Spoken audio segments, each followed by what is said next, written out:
Nakabibighaning ganda at makapigilin ng tanawin, ilan lamang sa mga dahilan kung bakit dinadagsa ng mga turista ang Pilipinas.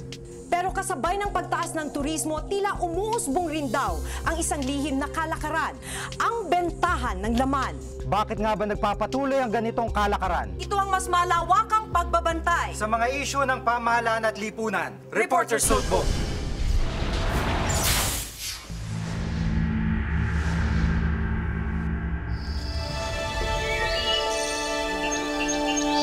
Hindi may kakailang mayaman ang Pilipinas sa biyaya ng kalikasan. Kaya naman maraming naaakit sa ganda nito. Hindi maawat ang mga turista sa pagdagsa.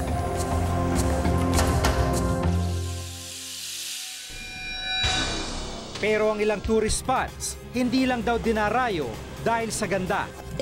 May iba pa raw dahilan kung bakit nauhumaling ang ilang turista sa ilang lugar.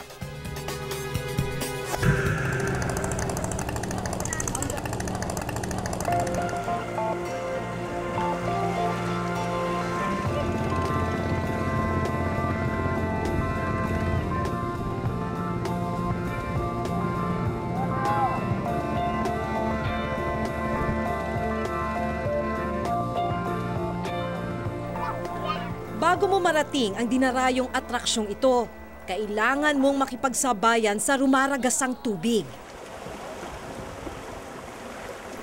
At makipagbuno sa matatalim na bato. Alam mo, hindi talaga biro kung trabaho ng mga bangkero. Kung titignan ninyo, itong biyahe natin papuntang Pagsanhan Falls, pataas. Tapos yung current o yung tubig, pababa naman. Kaya yung mga bangkero talagang nagtratrabaho na iakyat itong bangka hanggang makarating dun sa Pagsanhan Falls.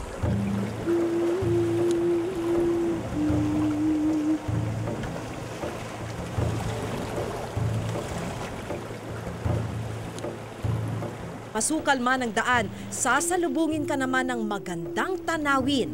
Pero patikim pa lang ito.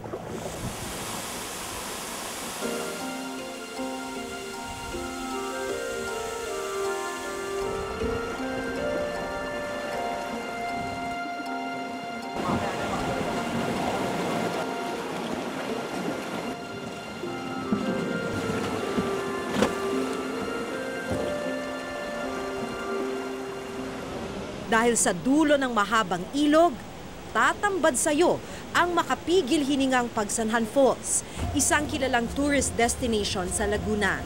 Ayon sa Department of Tourism, ang Pagsanhan Falls ay pang-anim sa top tourist destination sa Pilipinas.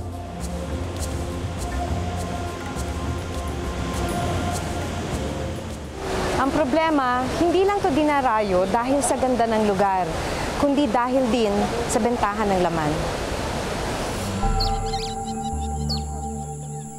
Minsan nang napasabak sa ganitong kalakaran ang 15 taong gulang na si Alex, hindi niya tunay na pangalan. Isang foreigner na bumisita sa Pagsanhan, ang una niyang naging customer. 13 taong gulang pa lang siya noon. Barkada po, sasama po ako. Nirekomenda na sa Amerikano. Tapos, ayun po, pinapaano kami ng Amerikano. Kasama ang 4 niyang kabarkada, dinala sila ng turista sa isang tagong lugar. Sa pilitan daw silang pinagamit ng droga. At pagkatapos, Inaano po kami, ginagala po kami. Inaano po yung namin, aral. 500 piso ang ibinayad kay Alex at sa mga kaibigan nito. Pinaghati-hatian pa nila ito. Ulila sa ina, tas tricycle driver lang pong tatay ko. Minsan po, mahina ang tricycle, hindi pa makapag-boundary. Ayun po, kaya po nasabi ko pong mahirap ang buhay. Tawag ng pangangailangan din ang nagtulak kay Edwin, hindi niya tunay na pangalan, para pasukin ang bentahan ng laman sa Pagsanhan. Pagsasagwan na ang nakagisnang hanap buhay ni Edwin. 150 pesos ang karaniwang kinikita ng isang bangkero kada araw. At dahil hindi ito sapat para buhayin ang pamilya, napilitan siyang kagatin ang alok ng ilang foreigners. Bali, Yung kasangga ko po, tinawag ko kami doon sa isang hotel na yon dahil kami ang babangka doon. Napatapat po sa amin yung kaibigan kong yun nga, yung puting yun, na siya ang naging pasero ko. Ngayon siguro nagandahan sa serbisyo ko, yun naging kaibigan ko po siya. Dahil direktang nakakasalamuha ang mga dayuhan, wala na raw bugaw na namamagitan sa transaksyon. Hindi kanya tinatanggi dahil mahirap ang buhay eh. Yun po, yung nag-offer ng pera nga number 1. Yun lang, tapos yun. Alam na, yun lang. Pagkatapos naman, wala. Kapalit daw ang halagang hindi bababa sa 3,000 piso. Yun sa hotel nangyari isang beses na yun. Magkano? Alam mo, binigyan niya po ako ng 3,000 ma'am. Sa panandali ang aliw niya. Bukod sa ibinayad sa kanya, niregaluhan pa siya nito ng ibang bagay. Yun nga, biniyaan kami ng bangka. Saka kaunting pera, gano'n. Pero ang lahat daw ay naglaho ring parang bula. Ano yung pagbabago sa tingin mo sa sarili? Yung halimbawa, naubos na yung pera, ano na ulit, yung bakit ko nagawa yun, gano'n. Dahil lang doon sa pera niya. Gustuhin man daw niyang bumiyahe para ibalik ang panahon, tuluyan na siyang tinangay ng agos sa prostitusyon. Bagay na gusto na niyang talikuran ngayong may sarili na siyang pamilya. Nagsisisi po ako. Pero nitong huli, wala na namang mangyayari. Pag-iisipin ko pa, hindi na ako nagsising gano'n. Ayon sa International Labor Organization, noong nakaraang taon, nasa 500,000 ang bilang ng prostituted person sa Pilipinas. Walang eksaktong bilang ang mga prostituted male. Bugaw sa pagsanhan ang bangkerong si Rex, hindi niya tunay na pangalan. Nito nga lang daw Marso, isang grupo ng kalalakihan ang nagpatulong sa kanya na kumuha ng 4 na lalaking pwedeng makipagtalik sa kanila. Nung nagpa-boat ride siya, binigyan niya ako ng caller number Natawagan ko siya o kaya puntahan ko uli siya pag yung pabalik na uli sila galing pagbabangka. Yung pala, bading. 1,500 daw ang kinita ni Rex sa transaksyong ito. Halos triple sa kinikita niya kada isang biyahe sa pagsasagwan. Maging siya mismo, natipuhan din daw ng grupo. Tingin ko parang naging legal ang nangyari. Siguro baka yung mga kabataan niya dala ng kahirapan na rin siguro. O kaya gusto nilang magkapera at makapag-enjoy. Yun nga, makakuha ng pambili ng pang-inom na hanap, gano'n. Pero maliban sa ilang kalalakihan, may iba pa kaming natuklasan.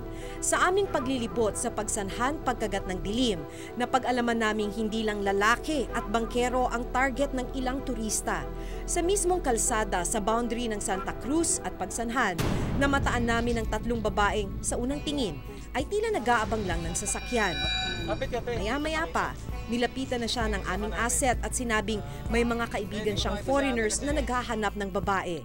Sa puntong ito, nagpakilala ng isa sa mga babae bilang isang bugaw. 600 hanggat 700 daw ang halaga ng bawat isang babaeng kontak niya. Hindi ko makita si ate kasi.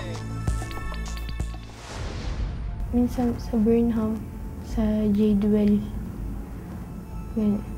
Tapos sila naman po ang lumalapit Kilala naman na po nila ako. Ang mga istoryang pinarangalan at nagsiwalat sa tunay na kalagayan ng bayan.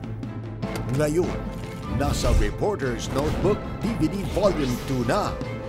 Di ka nahuhuli sa mga isyu at kontrobersyang kinakaharap ng bayan. Sa bantay ng pamahalaan, bantay ng lipunan. The best of Reporter's Notebook DVD Volume 2. Grab a copy at a Power Books branch near you.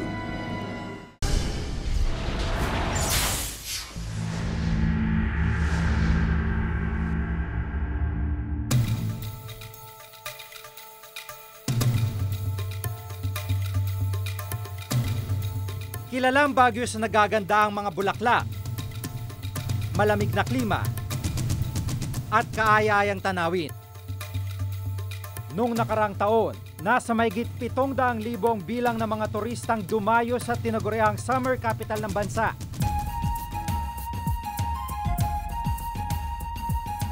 Pero hindi na lang daw sa magagandang tanawin, sikat ang Baguio ngayon.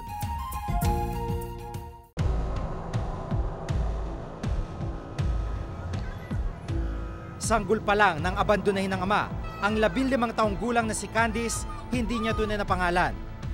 Nahatulan naman na makulong na habang buhay ang kanyang ina dahil sa kaso ng droga. Ang kanyang tiyuhin na ang nag-aalaga sa kanya, pero nilayasan na niya ito. Ba't ayaw mo sa tito mo? Ayoko. Na-trauma na ako sa kanya nung ginulpi niya ako eh. Madalas ka niya gulpihin? Pati nung asawa niya dati. Pangarap ni Candice maging seawoman, pero second year high school lang ang kanyang naabot. Gusto mo mag-aaral? Gusto ko. Para matupad ko yung pangarap ko. Pero ba't ka tumigil? Kasi wala naman na magpapaaral sa akin. Ang parking ito sa Baguio nagsilbing tahanan ni Candice. Dito siya naliligo, natutulog,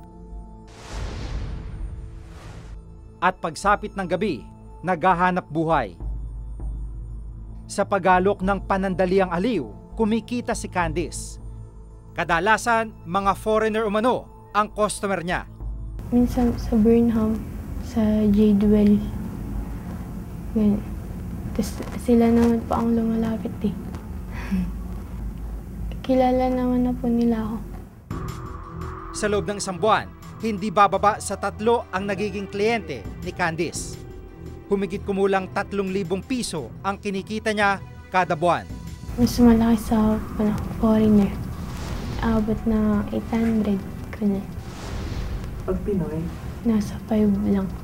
Kailangan talaga ng pera. Kasi wala kaming pangkain. Tsaka pangbili ng damit. Walang alam ang pamilya ni Candice sa kanyang trabaho. Wala rin naman na siyang balak na tumigil sa gawaing ito. Hindi nila alam lahat. Magagalitan nila. Parang natapon yung buhay ko. Nakilala din namin si Grace, hindi niya tunay na pangalan. 15 taong gulang din lamang daw siya nang mapasabak sa ganitong gawain. Nung dalaga pa ako, mga 15. Hanggang ngayon. Ginawa ko kasi dahil nagrebelde lang ako. Tapos hindi ako nakatapos. Hanggang 3rd year lang ako. Pumunta ko dito sa Baguio. Ayun, natutunan ko dito. Sa kalapit na probinsya ng La Union nakatira si Grace. At kapag nakatanggap siya ng tawag o text mula sa tumatayong bugaw sa Baguio, agad siyang umaakyat sa Baguio para makipagkita sa kliyente. Yung Koreano, tapos yung Negro din, minsan hindi kami nakikita, minsan nakikita kami, ganun lang. First na customer ko, Koreano. Siyang naka-virgin sa akin, Koreano. Tapos pangalawang Chinese. Dito sa Bornan, marami. Pag isang gabi, nakatatlo ako. 3 lalaki. Kung minsan, naka-4,000. Kung minsan, 3, ganun. Inuwi ko sa San Fernando. Gabi-gabi yun? Hindi, tuwing Biyernes hanggang Linggo ako dito sa Baguio. Pero dahil hindi protektado ang pakikipagtalik sa mga customer, nung nakarang taon, nabuntis siya ng kliyenteng dayuhan. Kambal ang naging bunga ng kanilang pagtatalik. Ang isa sa mga kambal, kinuha ng dayuhang nakabuntis sa kanya. Nung nagbuntis ako, hindi ako nagsisisi. Pero yung ginagawa ko nito, talagang sisirin ako. Ayaw ko na nga, pero wala akong magawa eh. Saan ako kukuha? Ayaw ko rin umasa sa magulang ko eh. Kahit isa na lang ang naiwang sanggol kay Grace, hindi pa rin daw biro ang pagpapalaki rito. Kaya raw hindi siya makabitiw sa iligal na kalakaran. Umiyak din ako kung minsan. Nadidirin ako sa sarili ko. walang magagawa eh. Ganito lang kasi alam ko na trabaho eh. Hindi rin ako nakapag-aral. Nakakabahala ang pagtaas ng bilang ng prostituted children. Tinatayang nasa 75,000 ang bilang ng prostituted children sa bansa. Karamihan sa bilang na ito sangkot sa sex tourism sa ilang kilalang lugar. Mas pinapalala pa ba na ito dahil na rin sa bugaw na nananamantala sa ilang minor de edad. Isang bugaw sa Baguio si Jay, hindi niya tunay na pangalan. Minsan nakikita ko sila dito sa Borna mismo. Pag nagmamasaya ako ng umaga, nagre-reflex ako. Paikot-ikot, nakakuha na ako. Tapos ako nang bahala sa iba nun. May dumarating minsan Korean, Chinese, American. Kadalasan yun. Tapos sumusunod na ang mga taga-ibang lugar na. 3 hanggang 5,000 piso raw ang kinikita niya kada maisasarang transaksyon. Akong bahala sa foreigner, silang bahala sa susunod. Pasimpleng lang, tanungan lang. Pag bumigay, kuha. May kita ka, may kita sila. Ganun lang.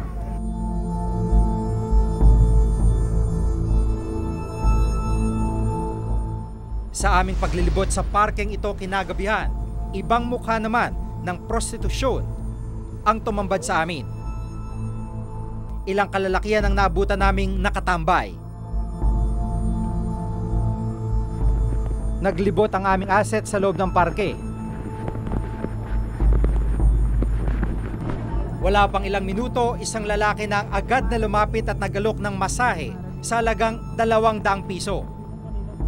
500 piso naman daw kung all the way ang extra service o pakikipagtalik. Maya-maya pa, ilang mga lalaki nasa lubong at lumapit sa aming asset para sa parehong alok.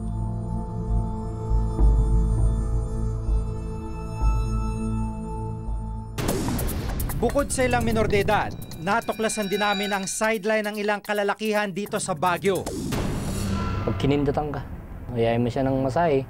Pag ginusto niya, diretso pag papaservice, ganun.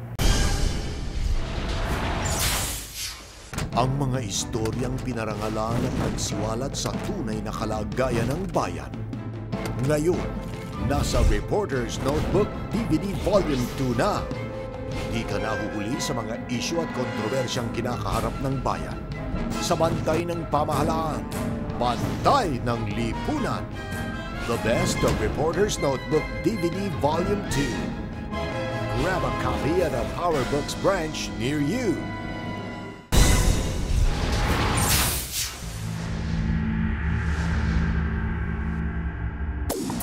Bukod sa ilang minor de edad, natuklasan din namin ang sideline ng ilang kalalakihan dito sa Baguio. Taxi driver ang 24 na taong gulang na lalaking tatawagin natin sa pangalang Mike. Kumikita siya nang hindi palalagpas sa 1,000 piso kada araw. Pero pagsapit ng dilim, sa parking ito rin ang parada niya. Dayuhan sir, ganun, mga turista, foreigner, Chinese, ganun. Pag kinindatan ka, ayun lang. Tapos mag-uusap na kayo, magkikwentuhan kayo. Ayayin mo siya ng masahe. Pag ginusto niya, diretso pag papaservice, ganun. Sa halagang 500 kada transaksyon, nakapag-uwi siya ng 2,000 piso kada gabi. Malaking tulong na raw para sa kanyang 2 anak na parehong nag-aaral. Hindi nila alam nila nagtatrabaho ko sa hotel. Mahirap yung sabihin mo na ganitong trabaho mo. Malit na tingin sa'yo nun. Kulang sir yung kinikita ko. Kaya ginagawa ko itong trabaho to. Hanggat marami pa rin ang kumakapit sa patalim, tila magpapatuloy ang ganitong kalakaran. Ang intensibong pagbabantay daw ng pamahalaan ang dapat na pag-ibayuhin upang mapigilan ang paglaganap nito. Ang sex tourism ay nagpapatuloy. Una dahil of course andyan yung mga recruiters, yung mga traffickers na yun talagang pinagkakabuhayan nila, hanap buhay. No? Yung law enforcement, hindi pa rin ganun na kahusay ang pag-i-enforce ng mga batas sa prosecution natin. Ang kailangan lang dyan actually ay yung improvein pa natin yung mga physical facilities na dapat lagyan dyan. Tulad nung mas marami pang ilaw dapat ang ilalagay natin sa gabi para maiwasan yung mga areas na medyo dark areas where it invites this kind of mga hindi natin kagusto-gustuhan na activities. Sinikap naming kunin ang panig ng lokal na pamahalaan ng Laguna pero tumanggi silang magpaunlak ng panayam. Sa isang pag-uusap sa telepono, sinabi sa amin ni Governor George E.R. Ejercito na masusi nilang binabantayan ang lalawigan at nakatitiyak daw silang wala nang nagaganap na prostitusyon doon. Kung tutusin, marami-raming batas ang dapat sana ipoprotekta sa mga biktima ng prostitusyon. Gaya na lamang ng Revised Penal Code at Republic Act 9208 o Anti-Trafficking Act at nagpaparusa sa sinumang sangkot sa prostitusyon at ang Republic Act 7610 o ang Special Protection of Children Against Child Abuse, Exploitation and Discrimination Act na pumuprotekta naman sa karapatan ng mga bata laban sa pangabuso. Ayon sa Department of Tourism, sa kabila ng patuloy nilang kampanya sa pag-engganyo sa mga turista na bumisita sa Pilipinas, aminado silang hindi na nila natututukan ang issue ng prostitusyon sa mga lugar na ito. Itong prostitution ay labag sa batas at nakakasira sa ating kabataan. Kaya ang Department of Tourism, meron kaming Child Wise Tourism programa. Wina-workshop namin yung mga hotel managers, mga tourism frontliners, pati na rin yung mga pulis. Dapat daw ay matutukan din ng pamahalaan ang lumalalang kaso ng sex tourism sa bansa. Marami pa rin nagiging front yung tourism para sa prostitusyon at usually naka-package deal na yon, no? Kaya ang napoproject tayo ay isang bansa ng mga prostituted women, di ba? Bansa ng mga prostitutes na hindi maganda. Matagal nang ipinagmamalaki ng pamahalaan na mahalagang papel ng turismo para maparami ang trabaho at maiangat ang ekonomiya ng bansa. At sa pagdagsa ng mga turista sa Pilipinas kada taon, tila hindi malayong matupad ang magandang hangaring ito. Pero kung ito rin ang magbibigay daan para makompromiso ang moralidad ng ilan nating kababayan, panahon na para magkaroon ng mas mahigpit na pagbabantay ang mga otoridad para masigurong ang dahilan ng pagdayo ng bawat turista ay ang mga ipinagmamalaki nating likas yaman, hindi ang bentahan ng laman.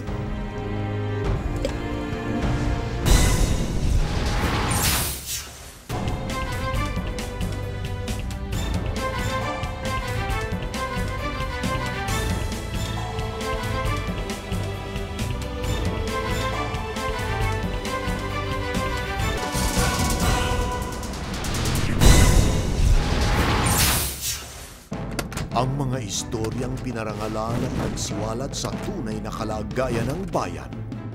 Ngayon, nasa Reporter's Notebook DVD Volume 2 na. Di ka nahuhuli sa mga isyu at kontrobersyang kinakaharap ng bayan. Sa bantay ng pamahalaan, bantay ng lipunan. The best of Reporter's Notebook DVD Volume 2. Grab a copy at a PowerBooks branch near you.